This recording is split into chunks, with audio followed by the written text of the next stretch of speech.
I've got about 20 minutes to share some of our latest research. And for those of you that had looked at the agenda a few days ago, you would have seen Michael Howard was the speaker this morning. Unfortunately, Michael couldn't be with us today, and I was already going to be here, so I said I would be happy to take the keynote. And the research I'm going to present is research that I've worked on very closely with Michael over the last 6 months. And I'm pulling from two different bodies of research. One is a survey we did of 25 operators that represent 45% of the CapEx spend in the world.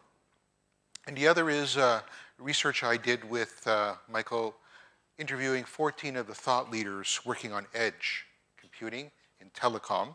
And perhaps I interviewed some of the people here in this room with Michael for that research. And that's part of where I'm going to draw the body of the work from.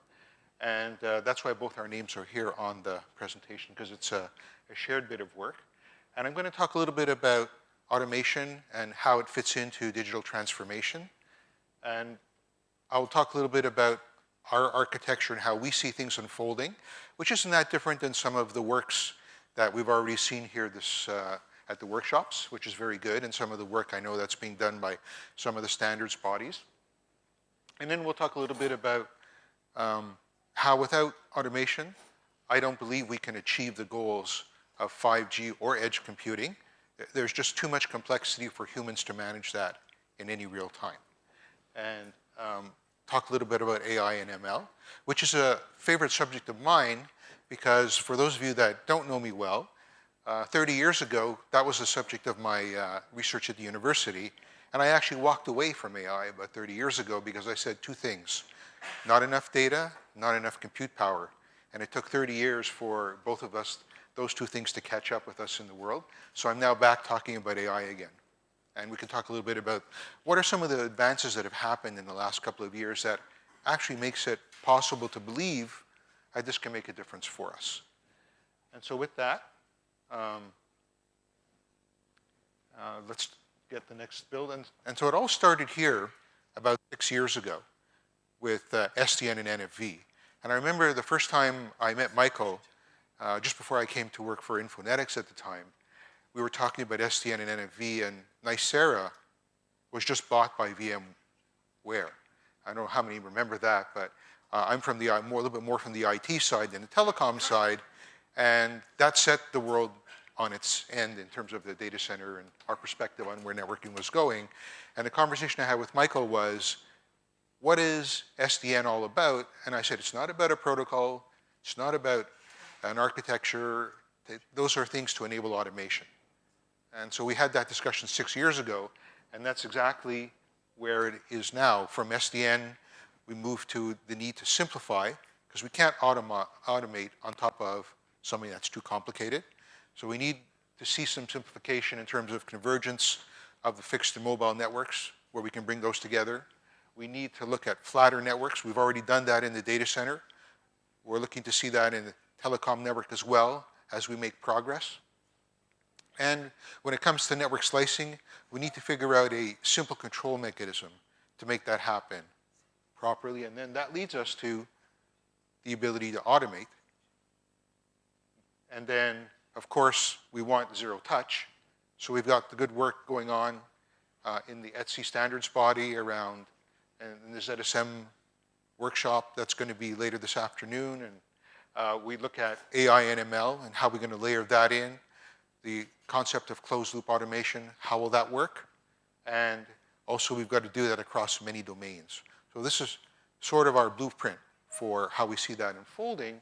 And of course, then that gets us to what we call the digital service provider, and we all know the goals of the operators, and I've got actually some research to share with you about what those are and where the focus areas are in a moment. And so then we come to our architecture for automation. And you may have seen Michael put this up from time to time. It's something that he and I worked on over the years, looking at, if you like, from the bottom up, the physical infrastructure that's got to carry the bits to the different domain controllers, to a centralized controller of controllers. And one of the things that we actually added here recently in red is the notion of intent. And yes, I know there's been a lot of intent washing, which to me has been very disappointing. However, I do believe there is a real place for a true concept of intent, and that will be necessary to make it work. So what's the difference between pretending to talk about intent and really meaning intent? It's very simple. I come from the programming world, and when we looked at programming languages 30 years ago, we had things like Lisp and Prolog, where the compiler knew how to achieve an action, and you would simply declare what you wanted. And that's exactly what the compiler went and did. And that, for me, is when, so you declare what you want, not how to do it. The operational system has to figure out how. And that's the true meaning of intent. And that means we have to capture the intent of the designer around a service and do it at a sufficient level of abstraction that a person who's not skilled in all the engineering at the bottom layers could indicate what they want. So what's missing in a lot of the intent washing that I see is the declaration is happening at a layer without abstraction, that you actually have to be too skilled in the knowledge of how the network works to be useful. And that's the problem between true intent, or difference between true intent and intent washing for us. So we have to have a logically centralized controller of controllers. We need service models. We see all that. We see a lot of that in the different works that everyone's doing. We need device models. I find that in everyone's works as well. And then we need to be able to instrument the network. Here's where we get IoT and a flow of lots and lots of telemetry. And guess what? That needs to be fed back into some analytics, and we can talk a bit about the advances there. And it's got to get feedback, and it comes back into closed loop. And that's really the cycle of automation that we see happening. And so now I've got to share some data with you. So after all, I can't just get up here and talk and pontificate. So this is from one of the surveys that Michael does. And we asked service providers, what is the top driver for digital transformation? What are you trying to achieve? And maybe surprisingly, maybe not surprisingly, the top one was improve customer experience. Now that can mean a lot of things. It could be experience with using a service and the transmission of data, but it could also mean the interaction the customer has with the digital service provider in terms of being able to interact, and we'll talk about maybe even in a natural language way, and have their intent or their desire translated almost in real time into new actions. As the millennials expect that if they request something and they click on an interface somewhere, within a few seconds delay, they should get it. And that's the type of expectations we're going to have to meet out there. There's also some of the standard things like OpEx savings, creating new business opportunities that pop up to the top. We see this in most of the initiatives going forward, right? And of course, CapEx savings is always there, but it's down lower. So not to focus too much on CapEx, even though it's important. And so automation for 5G and edge, well, what are we looking at? And our thesis is we want slicing in 5G, but we won't get it without automation. There's too much information to be processed and too much complexity in the system we're going to deploy to have that done in anything but a real-time analysis. So we look at the front haul, the distribution of the RAN. And we already have a forecast at IHS Markit for vRAN, and we are seeing some deployments, and we see that becoming important. And we also talk about, we already have started to do some work on how we see that virtualized first at the radio tower, but then we will see some of that computation brought, this control part eventually moved to more of a central location. So we'll see a distribution of compute at the edge, which means complexity. We have way more data to deal with, and in fact, the question becomes, how much data do we want to process right at the edge? And one of the things I look at is compute and servers, and distribution of servers at the edge, And we now have a new generation of servers coming to market that are designed for hardened environments, different form factors. They're not all going to be in 19-inch racks. In fact, I just was working with my colleagues in the energy sector, and we're actually looking at some compute that's going to be dropped from parachutes and have to be run in desert conditions in oil fields. So it's a whole new world of how we're going to distribute. We have to deal with new types of spectrum, NFV adoption. We've been studying that for 6 years. We know that brings a lot of cloud and complexity. And then, of course, there's the whole slicing mechanism. So our thesis, again, is no automation, no slicing. Now, here's our depiction of edge. And by the way, stay tuned. We're now working on our TAM for the edge. We already have some definitions in place around telco edge or communication service provider edge, depending upon how you want to call it. We have definitions in place for enterprise edge, and we also have our definitions in place for cloud service provider edge. And for some of us, the concept of cloud service provider edge may be a new concept, but we have those three edges that we're going to have to deal with, and they're all based upon some sort of round trip time for packet and the desire for low latency. However, and if we look at the clouds, the communication service provider edge, we have the centralized data center, which we will say is not edge. Some of the local data centers would qualify as edge. And then we have the mini data centers in the central office, which I believe is a new day for communication service providers to leverage the central office and be an important player as we move forward in the ecosystem of compute and services.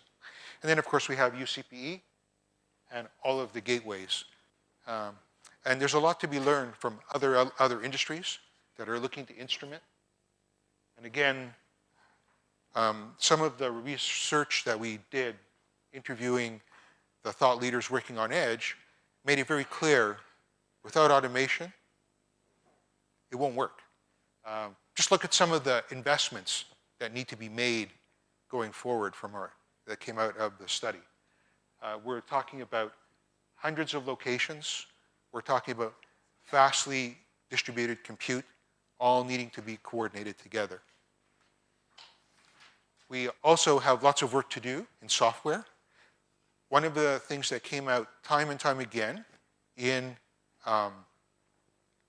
those discussions were developers need to write once, compute in many locations.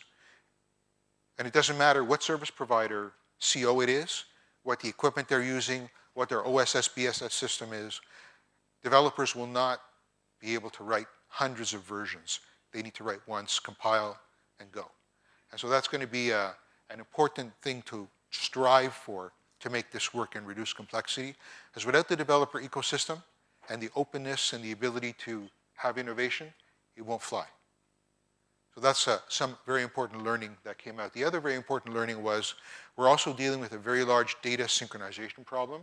We will have data everywhere, and keeping that consistent is something that I don't know if enough people think about it, but it is going to be an important problem to tackle going forward. Those are just some of the key learnings that came out of our edge work that I wanted to also impress upon you will need certain levels of automation going forward.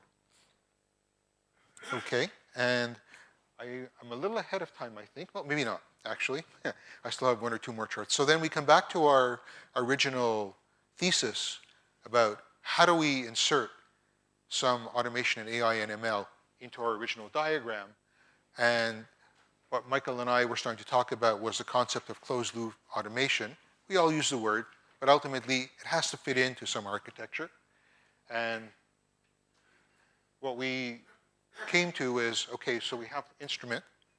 And instrumentation can mean a lot of things here. It could be sensors on a radio tower, putting real-time data back into the system. And then we need the ability to analyze that data, and I already hinted at it. That data might have to be analyzed right on location, not transmitted back in aggregate. So we're going to need capabilities for compute. We're going to need capabilities for potentially inference.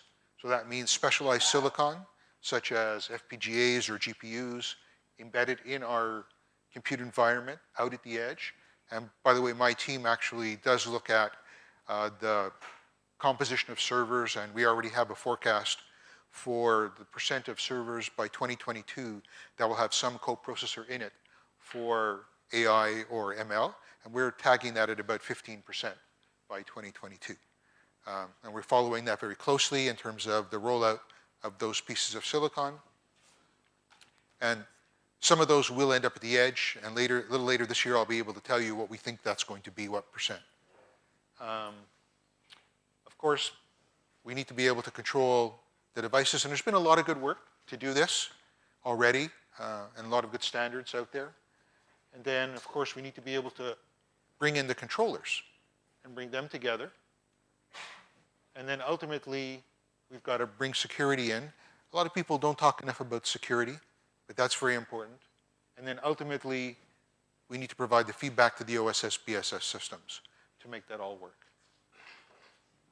Some other results from our survey.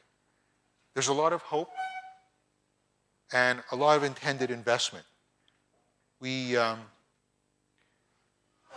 asked service providers, where are you in your journey to adopting AI and ML? And what they said is by the end of 2020, 88% they will be in the initial investigation phase.